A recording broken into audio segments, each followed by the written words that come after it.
Баяғы өткен заманда Күйік деген шаһарда бір етікші болыпты.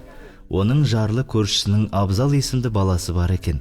Ол бала өз бетінше талаптанып шаһар медресесіндегі ұстаздан дәріс алып тұрады екен.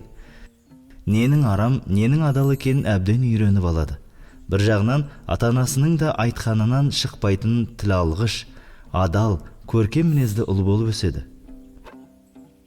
Бұл бейшара өз нәпақасын өз тауып ата-анасына көмектессін деген оймен оны қасына көмекші етіп алады.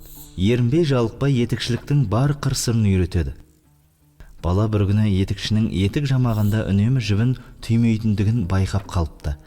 Аң-таң болған Абзал етікші ұстазынан мұның мәнісін сұрайды. Сонда ол: «Қарағым, етік жамағанда жіпті түймесем, ол етік көп замай қайта жыртылады. Сөйтіп оның егесі оны жаматуға қайта келмей ме? Сөйтіп маған жұмыс, бала-шағама нан табылады», депті.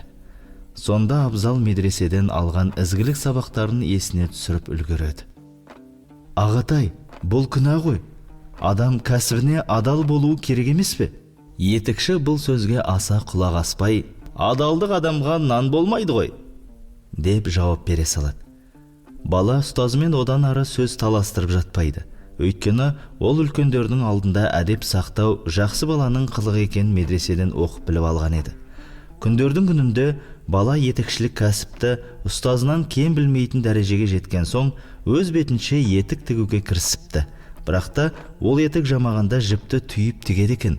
Арада көп уақыт өтпей-ақ шаһар халқы ісін ұқыпты істейтін етікші туралы естіп, жұрттың барлығы соған етік жамататын болыпты. Ал оның ұстазына етік тіктіруге адамдар мүлде келмей қойыпты. Сонда ұстазы мұның мәнісін білмек болып шәкіртінен сұрағанда ол: «Кімде-кім өз ісін адал атқарса, әлбетте Аллах тағала оның адал еңбегіне береке береді».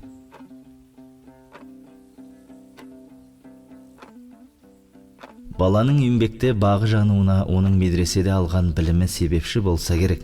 Өйткені ондағы ғалым кім қандай іспен айналыспасын, сол істің хас шебері болуы тиіс деп жиі қайталайды екен.